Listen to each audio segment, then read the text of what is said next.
बताता चलूं कि हम बाप की अजमत पर,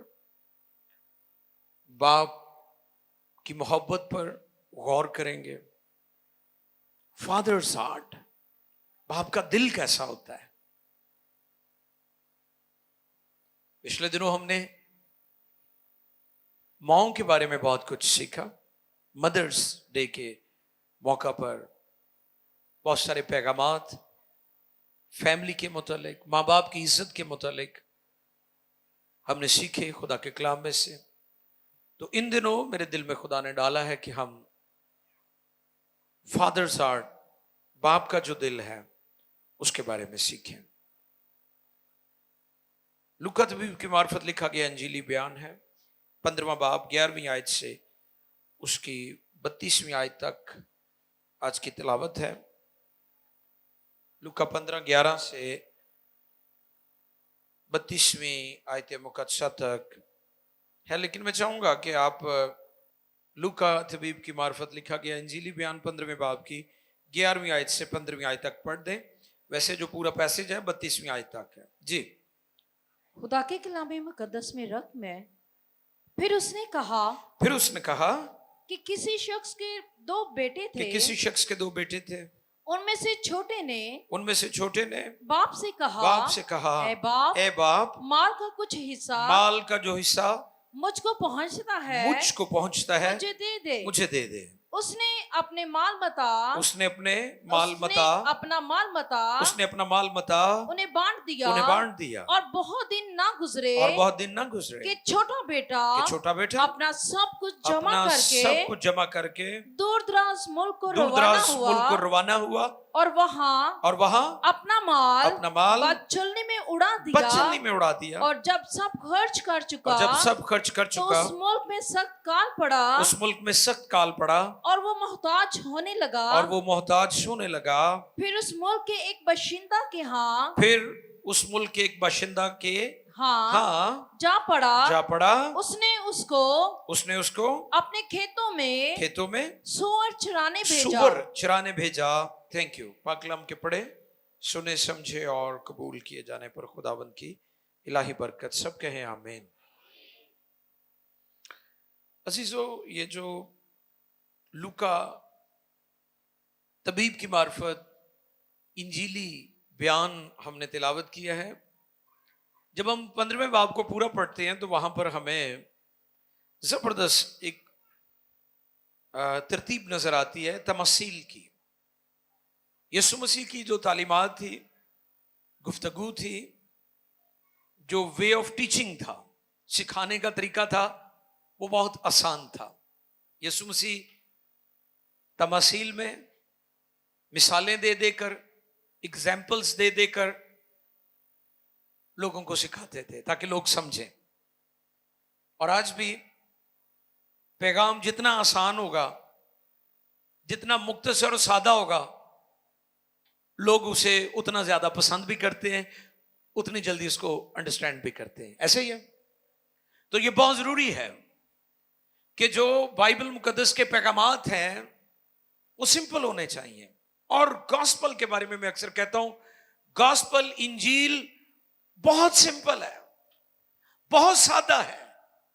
और जैसे ही आप आयात को पढ़ते हैं आपको अंडरस्टैंडिंग होना शुरू हो जाती है। आप कसीन खुदा खोल देता है और आप चीजों को बड़ी आसानी से समझ रहे होते हैं। उसमें बहुत पढ़े लिखे लोग भी और दरमियाने पढ़े लिखे लोग भी और थोड़े पढ़े या नहीं भी पढ़े लिखे, उनको भी बाइबल मुकद्दस की और इन बातों की बड़ी आसानी से समझ आती है। इस चैप्टर में 3 तमसील है। एक कि भेड़ खो गई है और जो चरवाहा है वो 99 को छोड़कर, यानी एक भी जरूरी है, एक रू भी बहुत जरूरी है।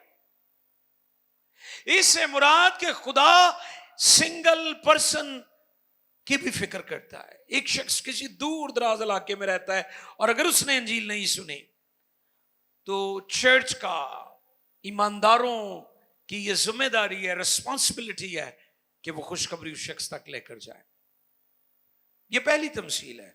और फिर दूसरी, एक औरत का क्या गुम जाता है? दिनार गुम जाता है। और वो क्या करती है? चिराग जलाकर उसे ढूंढती है। ये भी खोए हुओं की तलाश की बाबत है कि खुदा खोए हुओं को तलाश करता है। यीशु मसीह के बारे में लिखा है कलाम खुदा में, इब्ने आदम खोए हुओं को ढूंढने और निजात देने। ये यीशु का काम था। इस खिदमत के लिए खुदावंद यीशु ने चर्च को भी मुकर्रर किया है। और फिर तीसरी तमसील जो है वो मुशर्रफ बेटे की है, प्रोडिगल सन जो है। इसके बारे में अभी हमने चंद एक आयत पढ़ी है, लेकिन ये पूरा वाकया 11वीं आयत से 32वीं आयत तक आपको मिल सकता है। और आज इस पैगाम में जो बात हम सीखने वाले हैं वो ये है कि बाप का जो दिल है, जो फादर्स हार्ट है, वो माफ करने वाला है, वो मोहब्बत करने वाला है, वो गले लगाने वाला दिल है। हालेलुया। पिछले दिनों मैंने आपकी खिदमत में ये बात पेश की थी कि बाप वो शख्स है जो अपने बेटे को अपने से ज्यादा कामयाब देखना चाहता है। हालेलुया। दुनिया में और बहुत सारे रिश्ते हैं, लेकिन वो रिश्ते बाप जैसे नहीं है। बाप के बारे में याद रखें कि बाप वो शख्स और वो रिश्ता और उस जात और हस्ती का नाम है जो आपको अपने से ज्यादा कामयाब देखना चाहता है। बाकी लोग शायद आपको किसी और तरह देखते हो, और भी लोग होंगे आपकी लाइफ में जो आपको कामयाब देखना चाहते हैं, लेकिन जिस तौर पर बाप के अंदर ये बोझ है, ये मोहब्बत है, ये तड़प है, ये पैशन है कि मेरा बेटा या मेरी बेटी या मेरे बच्चे खूब कामयाब हो, शायद कोई और इस तरह नहीं सोचता। इसलिए अपने फादर की, अपने बाप की इज्जत किया करें। मुशर्रफ के बारे में जैसा कि अभी हम देख रहे हैं, मुशर्रफ ये दो भाई थे, एक बड़ा और एक छोटा। ये छोटा था, इवें लगता भी छोटे जल्दी खराब हो जाते हैं, है? तुसीं वेखिया नहीं, मामा भी कहणगे निक्का जो है घर च सारे ये लाड करते हैं, वो लाड कर करके ही उन्होंने खराब कर देंगे ने। ये भी छोटा है, बड़े ने नहीं अपना हिस्सा भी मांगा। शिकवा जरूर उसने किया है कि मेरे लिए ए बाप तूने कभी ऐसी ज़ियाफ़तें और कुछ नहीं किया, हालांकि ये तो अपना हिस्सा ले चुका है। अपने हिस्से की मिरास लेकर ये जा चुका, इसने बर्बाद कर दिया। ये तो हेल्पफुल भी नहीं था, मददगार भी नहीं था।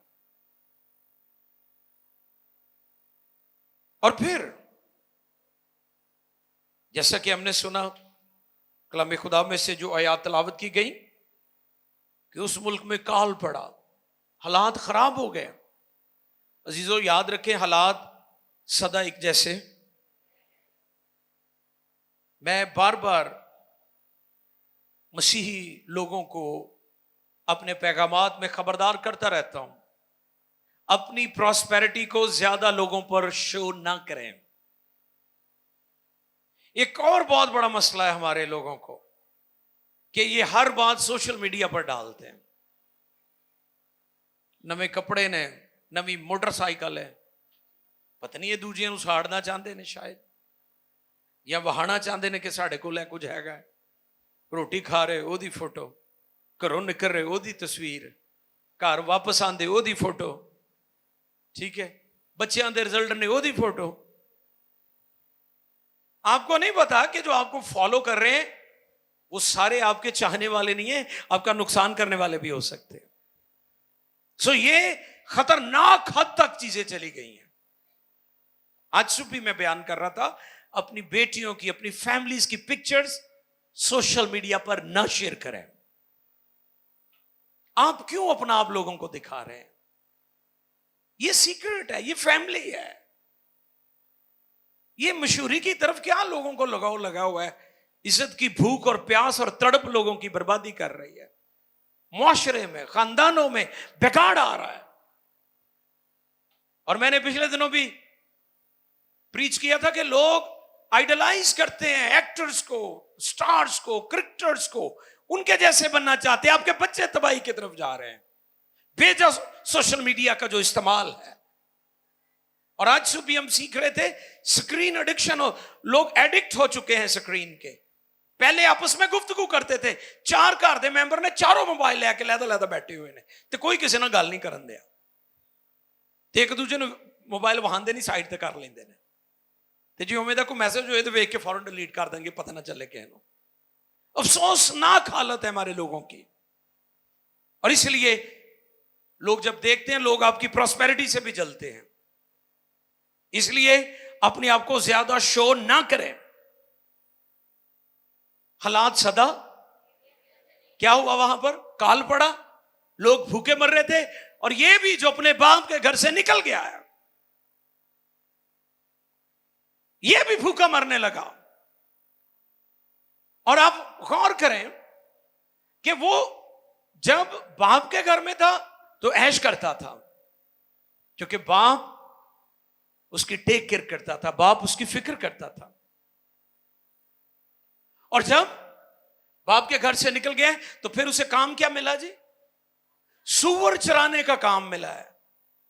और मैं आपको बताता चलूं कि यहूदी सूअर को दूर से देखकर नपाक नपाक नपाक कहते हैं, इंतहाई नफरत करते हैं वो।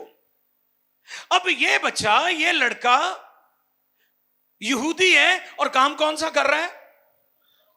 जो उसे जेब ही नहीं देता, जो उसका करने वाला ही नहीं है। और यही काम बड़ी मकारी और फरेब के साथ मसीहों के साथ भी हुआ है।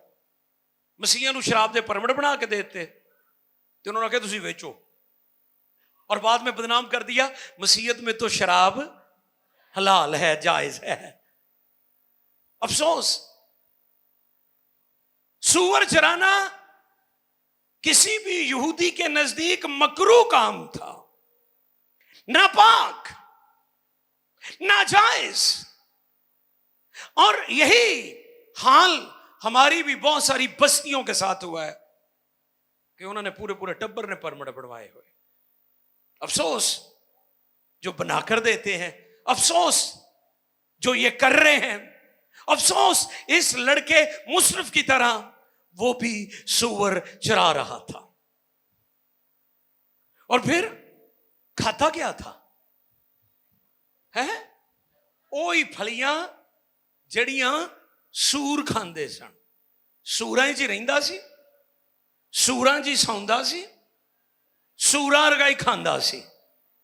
ते फिर प्यो दी याद ते आंदी है ना, फिर आई उन्होंने प्यो दी याद। और उसे आरज़ू थी, और उसे आरज़ू थी कि जो फलियां सूअर खाते थे उन्हीं से अपना पेट भरे। मिजरेबल, इंतहाई खस्ता हालत, इंतहाई पस्ती की जिंदगी। बाप का घर छोड़कर, बाप की नाफरमानी करके, बाप या मां का दिल दुखाकर आप कभी प्रॉस्पर नहीं रह सकते। इस पर बहुत ज्यादा हमने गुफ्तगू की है, इस पर बहुत ज्यादा आपको टीचिंग दी गई है कि बेशुमार बच्चे, आज के बच्चे, खास तौर पर टेक्नोलॉजी वाले बच्चे, कंप्यूटर वाले बच्चे, पढ़े लिखे बच्चे, मां बाप को हमेशा हकारत की निगाह से देखते हैं। उनके सामने मैं मुशरफ की जिंदगी इबरत के तौर पर रखना चाहता हूं। अपने मां बाप की कदर करें। उन्हें फोन नहीं भी चलाने आता, उन्हें कंप्यूटर नहीं भी चलाने आता, फिर भी उनकी इज्जत करें, यह जरूरी है। 14वीं आयत। और जब सब खर्च कर चुका, हाँ, जब सब कुछ खर्च कर चुका। अच्छा, आपके दोस्त तब तक होते हैं जो तड़को जी बोल दो जरा, माल पानी होएगा। इसके बारे में मैंने सिखाया था, हमारे बेटों को भी, हमारी बेटियों को भी समझना होगा, हमारे लड़कों को भी, हमारी नौजवान लड़कियों को भी। कि जब तक आप खूबसूरत हैं, हुस्न है, लोग आपका पीछा करेंगे। जब तक आपके पास पैसा है, दौलत है, लोग आपके दोस्त होंगे, लोग आपके यार बेली बनेंगे, फ्रेंड्स होंगे आपके। जैसा ही पैसा खत्म हुआ, आपके दोस्त आपको मैसेज का जवाब भी, व्हाट्सएप बंद हो जाएगा। आपका जो फ्रेंड है ना आपका, वो ब्लॉक ही तानू कर देगा, कहणगे यार इन्हें मैनू अनफ्रेंड ही कर छड़िया, इसलिए कि तुहाडे को पैसे मुक गए ने, या आपकी खूबसूरती चली गई है। ये धोखा है, और बहुत सारे लोग इस जाल में फंसे हुए हैं मुशर्रफ की तरह। और जब सब कुछ खर्च कर चुका, और जब सब खर्च कर चुका जी, तो उस मुल्क में सख्त काल पड़ा और वो मोहताज होने लगा, शुक्रिया, यहां पर खर्च कर चुका। मेरे सामने एक बात आ रही थी कि बहुत सारे लोग सेविंग नहीं करते। ये सीखने वाली बात है आप सबके लिए। मतलब खान साहब वाली तबीयत है, जेड़े पैसे आए खा ले, या अपनी इनकम तो ज्यादा एक्सपेंस कर ले। फिर क्या होगा? फिर आप बस्तियों में जाएंगे, तारीकियों में डूबेंगे, मकरूज हो जाएंगे। आप का जो इज्जत है, आपकी जो रिस्पेक्ट है, वो डाउन हो जाएगी, क्योंकि आप मकरूज हैं। यहां पर मुशर्रफ की जिंदगी के बारे में मैं जब गौर कर रहा था, मेरे सामने बात आ रही थी, जब सब कुछ खर्च, बहुत सारे लोग सब कुछ खर्च कर देते हैं, थोड़ा जिहा भी सेविंग नहीं करते। ये एक ब्लेसिंग है कि फिनांस को कैसे मैनेज करना है। मैंने पिछले दिनों भी ये प्रिंसिपल सिखाया था कि आप एक्सपेंस करके सेविंग नहीं कर सकते। आप कहते हैं जी ये बिजली का बिल, गैस का बिल, ये पानी का बिल, ये बच्चों की फी, ये ग्रोसरी, ये कपड़े, ये जूतियां, ये बच्चों के चॉकलेट, ये फलां, ये पूरे काम करेंगे तो फिर बचत करेंगे। फिर आप कभी भी बचत नहीं कर सकते। दुनिया में जो दानश्वर है वो कहते हैं कि पहले सेविंग करें फिर एक्सपेंस करें। आप कहें आपकी इनकम है 50,000, आप 5,000 एक साइड पे कर दें और बाद में फैसला करें कि हमने 45,000 में 45,000 रुपए में पूरा महीना मैनेज करना है, तो फिर हो जाएगा। अगर आप कहें कि मैं एक्सपेंस करके फिर 5,000 दी बचत करांगा, तो आप कभी भी नहीं कर सकते, क्योंकि होनी नहीं है। जब बाजार जाएंगे सारे लग जाने हैं। मुशर्रफ की जिंदगी से ये बात हम सीख सकते हैं, जब वो सब कुछ और सब खर्च कर चुका, जब सब खर्च कर चुका, तो उस मुल्क में सख्त काल पड़ा और वो मोहताज होने लगा। तो फिर उसे 15वीं आयत में लिखा है, फिर उस मुल्क के एक बाशिंदा के यहाँ जा पड़ा, वह उस मुल्क के बाशिंदा के यहाँ जा पड़ा, उसने उसको अपने खेतों में सुअर चराने भेजा, और उसे आरज़ू थी कि जो फलियां सुअर खाते थे, उसी से अपना पेट भरे, मगर कोई उसे ना देता था। ये उसकी कंडीशन थी। और मैं गौर कर रहा था कि खुदा ने आपको मुशर्रफ की तरह जिंदगी बसर करने के लिए पैदा नहीं किया। हालेलुया। मुशर्रफ कैसी जिंदगी बसर कर रहा था, बताएं मुझे। अच्छी जिंदगी थी, जब आपके घर से निकल गया तो अच्छी जिंदगी बसर कर रहा था। इंतहाई बुरी हालत, कोई उसकी मदद करने के लिए तैयार नहीं है। इसी तरह वो लोग जो खुदा की हुजूरी से निकल जाते हैं, खुदा के साथ बेवफाई करते हैं, या अपने माँ बाप के साथ बेवफाई करके चले जाते हैं, उनकी हालत भी मुशर्रफ जैसी होती है। और खुदा नहीं चाहता कि आप मुशर्रफ जैसी जिंदगी गुजारे। लेकिन एक काम उसने अच्छा किया कि उसने फैसला किया कि मैं अपने बाप के घर में वापस जाऊंगा। हालेलुया। इसके बारे में जब कलाम खुदा पर गौर करते हैं तो लिखा है उसे होश आया। उसे क्या आया? फिर उसने होश में आकर, हाँ, फिर उसने होश में आकर कहा मेरे बाप के बहुत से मजदूरों को, मेरे बाप के बहुत से मजदूरों को अफराद से रोटी मिलती है और मैं यहाँ भूखा मर रहा हूँ। मैं उठकर अपने बाप के पास जाऊंगा और उसे कहूंगा ए बाप मैं आसमान का और तेरी नजर में गुनहगार हुआ। अब इस लायक नहीं रहा कि फिर तेरा बेटा कहलाऊं। मुझे अपने मजदूरों जैसा कर ले। क्योंकि वो जानता था ना मैंने गलत किया है। क्या कहने लगा? मुझे अपने मजदूरों जैसा कर ले। ये तो वो सोच रहा है ना, ये तो आप सोचते हैं ना कि मैं खुदा से कहूंगा या अपने माँ बाप से कहूंगा कि मुझे अपने मजदूरों जैसा कर ले। लेकिन जो बाप का दिल है, जो आज का हमारा टॉपिक है, वो क्या है? देखिए जरा 20वीं आयत पढ़ें। 20वीं आयत को हम पढ़ेंगे जी। बस वो उठकर अपने बाप के पास चला। हाँ, अब फाइनल चीज जो हम देख रहे हैं, मुशर्रफ अपने बाप की तरफ जाता है और फिर क्या होता है? वो भी दूर ही था, वो अभी दूर ही था कि उसे देखकर उसके बाप को तरस आया और दौड़कर उसको गले लगा लिया और चूमा। शुक्रिया जी।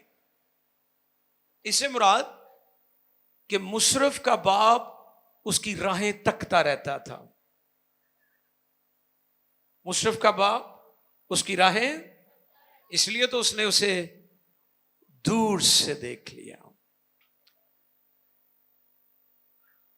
एक मौजू था कुचला हुआ सरकंडा, इस पर मैंने मुनादी की थी और उसमें ये यहूदी रस्म का मैंने जिक्र किया था कि यहूदियों में एक रस्म है गजारा, और ये रस्म जो है, अगर कोई बेटा या बेटी नाफरमानी करके, बगावत करके, सरकशी करके माँ बाप को दुख देकर या अपना हिस्सा लेकर चला जाए तो यहूदी मुआशरे में उन्हें वापस आने नहीं देते थे। अगर वो आता था तो इलाके के बुजुर्ग मिलकर कच्चे मिट्टी के बर्तन होते थे और वो ऊपर से नीचे फेंकते थे, और अगर वो टूट जाते कि इससे पेशतर वो वापस आता तो उसे हमेशा हमेशा के लिए सोसाइटी से, मुआशरे से, खानदान से वो कट जाता था, अलग हो जाता था। अब आपको पता है मुशर्रफ का बाप दौड़ा है। और ये भी एक बात इंटरेस्टिंग है कि यहूदियों में जो बुजुर्ग हैं वो दौड़ते नहीं है। ये उनकी रिस्पेक्ट होती है कि बुजुर्ग जो है वो हमेशा ऐसा लिबास पहनते हैं, इस अंदाज से चलते हैं, इस तौर से उठते बैठते हैं कि लोग उनकी हमेशा रिस्पेक्ट करें। अब मुशर्रफ का जो बाप है, क्योंकि वो उसकी राहें तक रहा था और वो दौड़ा, और दौड़ा भला क्यों? वो इसलिए दौड़ा था कि कहीं गुजारा की जो यहूदी रस्म है वो ना हो जाए, क्योंकि अगर वो हो जाती तो मुशर्रफ अपने बाप से और अपने खानदान से हमेशा हमेशा के लिए दूर चला जाता। और ये सलीब की तस्वीर है कि खुदा ने, इससे पहले कि इंसान जहन्नम में जाता, खुदा ने अपने बेटे यीशु को कुर्बान करके मरते हुए इंसान को बचा लिया है ताकि इंसान जहन्नम में ना जाए बल्कि खुदा की बादशाही में चला जाए। ये सलीब की तस्वीर भी है, ये सलीब की पिक्चर है हमारे सामने।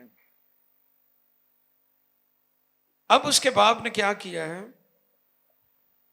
उसको दूर से देखकर उसके बाप को तरस आया और दौड़कर उसको गले लगा लिया और चूमा। वाह!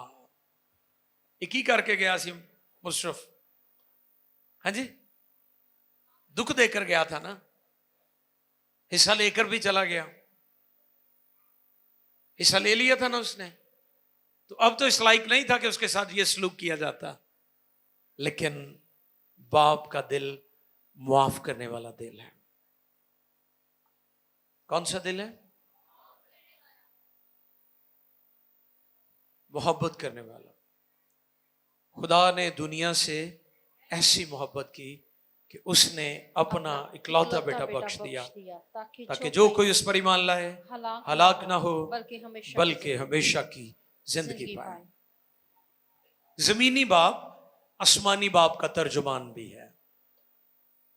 जमीनी बाप आसमानी बाप को रिप्रेजेंट करता है, उसकी तर्जुमानी करता है। इसलिए जो जिस्मानी बाप हैं, जो जमीनी बाप हैं, उन्हें याद रखना है कि अगर आप मोहब्बत करते हैं, अगर आप माफ करते हैं, अगर आप अपने बच्चों को गले से लगाते हैं, उनकी गलतियों को, उनकी कुताहियों को, उनकी बेवकूफियों को, उनकी नादानियों को नजरअंदाज करके उनको फिर से गले लगाते हैं, तो दर हकीकत आप आसमानी बाप की तर्जुमानी कर रहे हैं। क्योंकि इसी तरह हमारा जो आसमानी बाप है वो हमें गले लगाता है।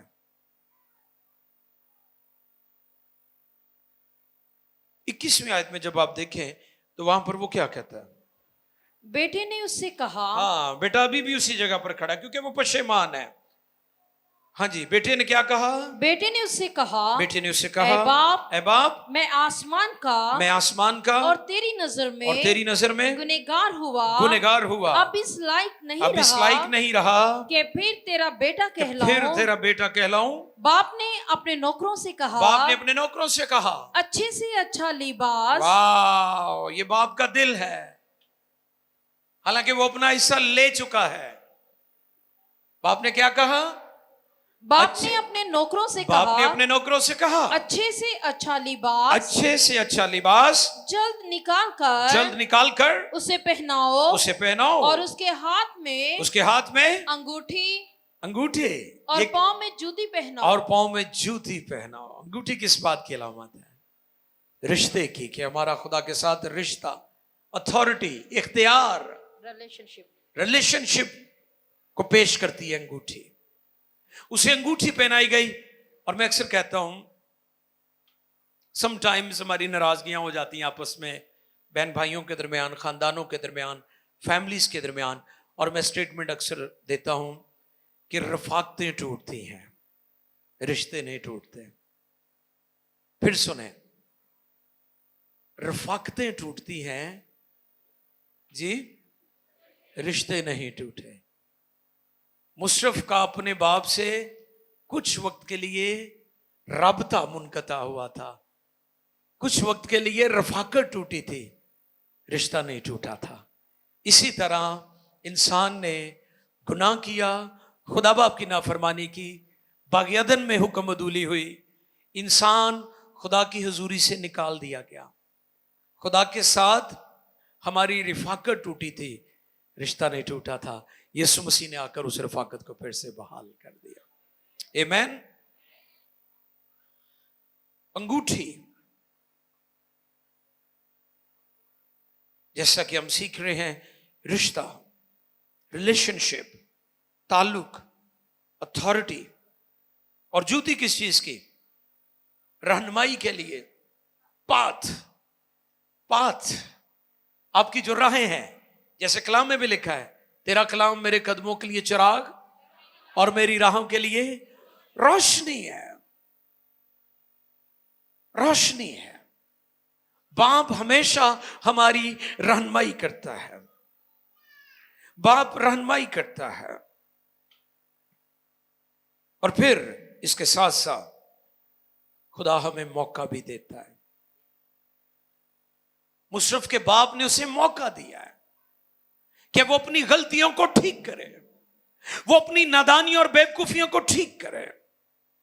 आज इस चीज की जरूरत है कि हम गौर करें कि क्या हम बाप की मोहब्बत को अंडरस्टैंड कर रहे हैं? कितने लोग हैं आज, कितने बच्चे हैं आज, कितनी बेटियां हैं, कितने बेटे हैं। हैरानी की बात है कि माँ बाप उन पर इतना इन्वेस्ट करते हैं, बेचारे बूढ़े हो जाते हैं, बेचारे कमजोर हो जाते हैं, बीमार हो जाते हैं, मौसम और हालात की परवाह नहीं करते। ये गर्मी जो आजकल है, आप मजदूरों पर गौर करें, जो धूप में, इवन जो हमारे बहन भाई, हमारे अजीज सऊदीया में, दुबई में, गल्फ कंट्रीज में गए हुए, आपको पता है वो कितनी मुशक्कत करते हैं वहां पर। और इतने जड़े उन्होंने फैमिली मेंबर्स ने, वो वैसे ही बड़े तिड़े फिरदे ने कि मेरा अब्बा दुबई गया होया है, ਤੁਹਾਨੂੰ ਕੀ ਪਤਾ ਵਿਚਾਰਾ ਉੱਥੇ किस तरह पैसे कमान दिया है, ते तुसी इत्थे एसी दियां ठंडियां हवावां च मौजां करन दे हो। ठीक है, ये सारी बरकत, ये सारी ब्लेसिंग्स, इनके लिए हम खुदा का शुक्र करते हैं, लेकिन इस बात को हमें याद रखने की जरूरत है, इस बात को हमें याद रखने की जरूरत है कि हमारा बाप हमारी फिक्र करता है, हमारा ख्याल रखता है, हमारी ज़रूरतों को पूरा करता है। इसलिए अपने माँ बाप की इज्जत करें, उनसे कभी बेवफाई ना करें, उनका कभी दिल ना दुखाएं। आमीन। आए झुके और बाप की मोहब्बत और बाप का जो दिल है उसके बारे में गौर करें कि वो किस कदर शफीक और मेहरबान है। सब सर झुक जाएं, हम दुआ करेंगे। खुदाई कदूस तेरा शुक्र हो आज के पैगाम के लिए। ये पैगाम बहुतों के लिए बरकत का, शिफा का, निजात का, तसल्ली का, बहाली का। मुशरफ की तरह वो बच्चे जो नाफरमान हैं, जो माँ बाप से दूर चले गए, जो माँ बाप का दिल दुखाया और अपनी गलत राहों का इंतखाब किया, गलत फैसले किए, ऐ खुदा उनके दिल बदल दे ताकि अपने माँ बाप की इज्जत करे। खासतौर पर फादर जो फैमिली के लिए बहुत ज्यादा दुख उठाता है, बहुत ज्यादा स्ट्रगल करता है, ऐ खुदा तू बच्चों के जहनों को खोल। अभी मैं दुआ भी करना चाहूंगा, वो बहन भाई जो यहां बैठे हैं और जो लाइव देख रहे हैं और वो दुआ करवाने के लिए आए हैं और वो दुआ करवाना चाहते हैं और वो बीमार हैं और वो परेशान हैं और वो मुश्किल में है और वो प्रॉब्लम में है, हम आपके लिए दुआ करेंगे और खुदा पाक रूह आपको आजाद करेगा। ओ हर रासे बेखो इंदरे से ब्राका दाला रसे ओ ले रे से के दे ले रे से बेरे के दे ले। हम दुआ कर रहे हैं यीशु के नाम में बीमारियों को झिड़कते हैं, यीशु के नाम में, यीशु के नाम में बीमार शिफा पाए, यीशु के नाम में बदरुओं से लोग आजाद हो, शैतान के जकड़े आजाद हो, इब्लीस के जकड़े आजाद हो, बुरी तासीरों छोड़ो, कमजोरियां छोड़ो, यीशु के नाम में छोड़ो इन बदनों को।